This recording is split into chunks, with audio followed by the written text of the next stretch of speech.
எல்லாரும் இருக்கலாம், ஆனா ரொம்ப நல்லவரா இருக்க கூடாது. எங்க கழக தலைவர் வந்து ரொம்ப நல்லவரா இருந்துட்டார். இந்த ரொம்ப நல்லவரா இருந்தவரை இப்படி ஏமாத்திட்டாங்களே, எங்களால சீரணிக்க முடியலையா, எங்களால சீரணிக்க முடியலையா. என் தலைவர் திரும்பி வருவார், நாங்க எல்லாரும் என் தலைவருக்கு தோளோட தோளா இருப்போம். எங்க தலைவர் மீண்டும் ஜெயிப்பாரு, மீண்டும் இந்த தமிழ்நாட்டு ஆளுவாருயா. அப்படி ஒரு தலைவர். நடிப்பு சூர்யா, விக்ரம், கமலஹாசன் எல்லாம் தாண்டி சிவாஜி ரேஞ்சுக்கு போயிட்டு இருக்க. நீங்க அதுக்கு மண்டபமா போய் கேக்குறோம். எதுக்கு இங்க வந்தாங்களா ஜென்சி மீட்ட பசங்க அப்படின்னா? இல்லங்க வந்தாங்க கேட்டாங்களா, எந்த மண்டபத்திலையும் கொடுக்கவே இல்லையாமே. நீங்க ஒரிஜினலா ஜென்சி நடத்த பண்ணிருக்கணும். அந்த மீட்டை வந்து ஜூம்லயோ ஸ்ட்ரீம்லயோ நடத்திட்டு நீ ஜென்சி. அந்த டெக்னிக்கல் ஐடியாவே இல்லாம மண்டபம் தேடிட்டு இருந்தா எப்படி பாத்து? அவன் காக்ரோச் ஜனதா பார்ட்டின்னு ஆரம்பிச்சு ஆன்லைன்லயே நடத்தி அவன் வெளிநாட்டுல இருந்து அந்த மீட்டிங் அன்னைக்கு தான் வந்து ஃளைட்ல இறங்குறான். நீ இன்னும் உட்கார்ந்து மண்டபம் கொடுக்கல. இப்போ வந்து எடுத்து கோலம் போட்டு 20 வருஷம் முடிக்கிறான். ஐயோ மகனே, அத பத்தி யோசிக்கவே இல்லையே. பிரபல நடிகை ஒருத்தங்க இருக்காங்கல்ல, இன்னைக்கு இந்த நடிகை தான் இன்னைக்கு வந்து இந்த அரசியல் மொத்தமா பேச்சு பொருளா இருந்ததே இந்த நடிகை தான். உண்மையிலே வந்து எப்படிதான் இவங்களுக்கு வந்து இந்த தைரியம், இது வந்து இந்த அரசியலை ஃபேஸ் பண்றதுக்கு, இந்த முதலைகள் எல்லாம் ஃபேஸ் பண்றதுக்கு, விஜய் அண்ணாவுக்கு எதிராக இப்பேற்பட்ட ஒரு அரசியலையும் புரட்சியும் பண்ண ஒரு பிரபல நடிகை தான் இந்த அக்கா, ஜூலி அக்கா. ஏய், என்னைய வச்சு ஒன்னும் காமெடி கிமெடி பண்ணலையே. இவங்க வந்து எதுக்கு பிரபலம் தெரியுமா? இந்த கிட்னி கேஸ்ல எப்படி மாட்டினாங்கன்றது அவங்களுக்கு தெரியல. எனக்கு மட்டும் ஏன்டா இதெல்லாம் நடக்குது? மூக்கு கீழே பஞ்சாயத்து கிணறு மாதிரி ரவுண்டா ஒண்ணு இருக்க வாயா, அதை மூடி வச்சிருந்தீங்கன்னா எல்லாம் ஒழுங்கா நடக்கும். அலிஷா அப்துல்லா புகார் அளித்த பிறகு திருச்சி சூர்யா, முக்தாரை கைது செய்து நடவடிக்கை எடுத்தார்கள். ஆனால் நான் புகார் கொடுத்தால் மட்டும் என் மீதே வழக்கு பதிவு செய்கிறார்கள் என.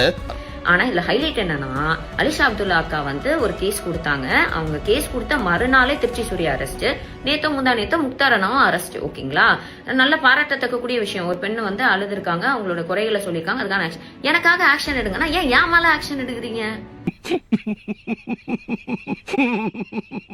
இன்ஸ்டா பக்கத்தில் வீடியோ வெளியிட்டிருக்கும் ஜூலி, காலையில் எழுந்ததுமே பீச் ஸ்டேஷன் போலீசார் போன் செய்து உங்கள் மீது வழக்கு பதிவு செய்திருக்கிறோம் என கூறினார்கள்.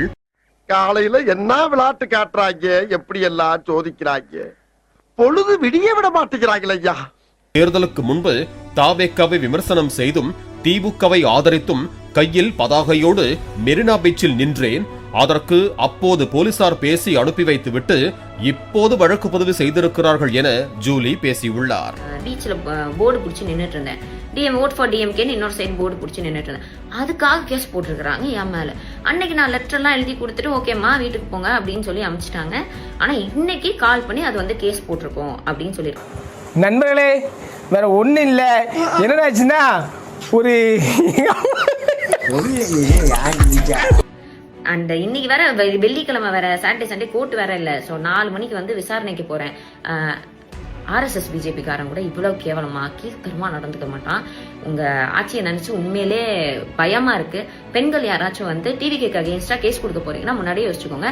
நீங்க கொடுக்குற கேஸ் எல்லாம் எடுக்க மாட்டாங்க, உங்க மேல புதுசா ஒரு கேஸா போட்டு அனுப்புவாங்க.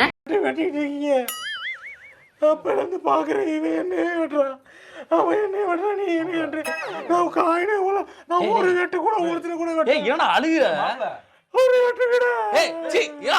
பொது வழியில பேனர் எடுத்துட்டாங்க, ஓட் ஃபார் டிஎம்கேன்னு சொல்லிட்டு பீச்ல வந்து நடக்க ஆரம்பிச்சு. ஏன்னா பீச் வந்து இவங்களுக்கு ஃபேமஸ் இல்லை. ஏன்னா ஜல்லிக்கட்டுக்கு பேர் போனதே வந்து மாடு கிடையாது, ஜூலி அக்கா தான். ஜூலி அக்கா இப்போ ஜூலி அக்கா எதுக்கு ஃபேமஸ் ஆகிட்டாங்கன்னா கிட்னி கேஸுக்கு ஃபேமஸ் ஆகிட்டாங்க. ஐயோ அப்படி சொல்லாத.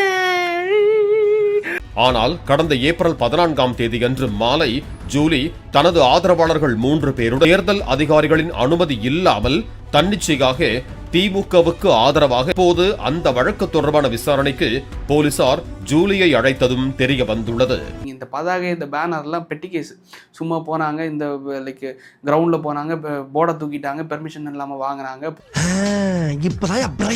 எனக்கு ஒரு தாழ்மையான வேண்டுகோள் என்னன்னா, டிவிக்கு ஆட்சி வந்ததுக்கு அப்புறமா இந்த விசாரணை வந்து மறுபடியும் திருப்பி விசாரிக்கப்படும் சொல்லிட்டு செய்தி வந்துச்சு. கிட்னி கேஸை திறக்க போறோம் அப்படின்னு சொல்லிட்டு.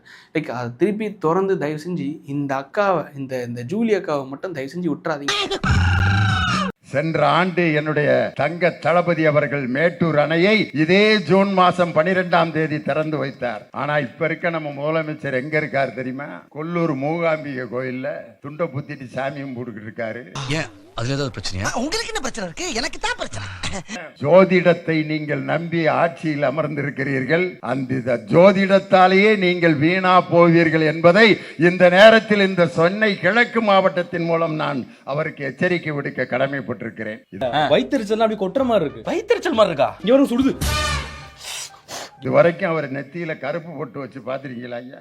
பொட்டு யாரு ஐயா சொல்லியிருக்காரு, ஜோசியக்காரர். பொட்டு வைங்க, வலது கையில சிவப்பு கயிறு, நெத்தியில கருப்பு பொட்டு. அப்போது கூட எங்கள் திராவிட முன்னேற்ற கழகத்தின் கருப்பு சிவப்பை தான் இன்னைக்கு முதலமைச்சர் பொட்டாகவும் கையில கயிறாகவும் கட்டியிருக்கார். அடங்கொக்காலவலி, இது உனக்கு ஒரு பெருமையாடா அப்படின்னு. இப்படிப்பட்ட ஒரு கேடுகட்ட ஆட்சி நடத்தி கொண்டிருக்கக்கூடிய நேரத்தில் இப்பொழுதும் தமிழகத்தை ஆட்சி செய்து கொண்டிருப்பவர் முத்தமிழ் அறிஞர் டாக்டர் கலைஞர் என்ற அற்புதமான தலைவர். உனக்கு என்னப்பா, நீ பைத்தியம், நீ என்ன வேணாலும் பேசலாம். இன்னைக்கு அவர் கேட்டாரு, அமைச்சர்களுடைய பெயர்களை எல்லாம் வரிசையாக சொன்னால் எங்கள் மாவட்ட கழகத்தின் செயலாளர் அண்ணன் 10 லட்சம் கொடுப்பாருன்னு. உங்கள்கிட்ட நான் இந்த போட்டியை வைக்கல, முதலமைச்சர்கிட்ட கேட்கிறேன். நான் உங்களுடைய அமைச்சருடைய லிஸ்ட் எல்லாம் நீங்க முதல்ல வரிசையா சொல்லுங்க ஐயா. எங்க அண்ணன் சேகர் பாபு உங்களுக்கு 10 லட்சம் ரூபாய் கொடுப்பாரு. உங்ககிட்ட அவ்வளவு பணம் இருக்கா? முதலமைச்சருக்கே அமைச்சர் யாருன்னு தெரியல, தேர்ந்தெடுத்த மக்களுக்கும் சட்டமன்ற உறுப்பினர் யாருன்னு தெரியல, அமைச்சர்களுக்கும் அவர்கள் எந்த துறைக்கு அமைச்சராக இருக்கிறார்கள் என்று இன்னும் அவர்களுக்கு தெரியவில்லை. எல்லாம் எங்களுக்கு தெரியும். வேலையை மட்டும் பார்த்துட்டு மூடிட்டு போடா அப்படின்னு சொல்றதுக்கு ஒரு நிமிஷம் ஆகுதுண்ணா. ஆனா உன்னை பார்த்து அப்படி சொல்லணும் தோணலாம். அதான பார்த்தேன்.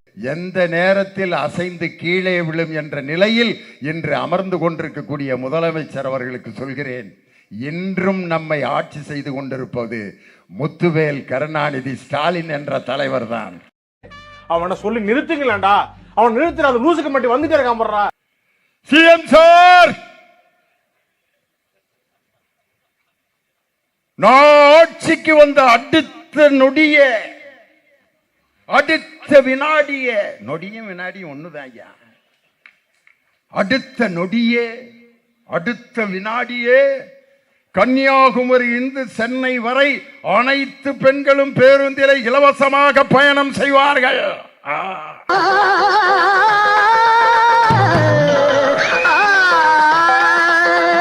பொதுவாகவே இந்த ஆர்டிஸ்டுக்கெல்லாம் வந்து ஆரம்ப காலகட்டத்தில் ஒரு பழக்கம் இருக்கும்னு சொல்லி கேள்விப்பட்டிருக்கேன். அதாவது அவங்க சினி ஃபீல்டில் நடிக்க போனாலோ இல்லை சின்ன ஒரு ட்ராமா பண்ண போனாலோ இல்லை டான்ஸ் பெர்ஃபார்மன்ஸ் பண்ண போனாலோ அவங்க வந்து கண்ணாடி முன்னாடி தான் பெர்ஃபார்ம் பண்ணி பார்ப்பாங்க. அப்பதான் அவங்க ஃபேஸ் எக்ஸ்பிரஷன் எப்படி இருக்கு, அந்த மாதிரி தான் இன்னைக்கு வந்து சட்டசபையில் எப்படி பேசுறதுன்ட்டு கண்ணாடி முன்னாடி ஸ்கிரிப்ட் வச்சு ப்ராக்டிஸ் பண்ணிட்டு இருக்கு. அண்ணே உடனே தானே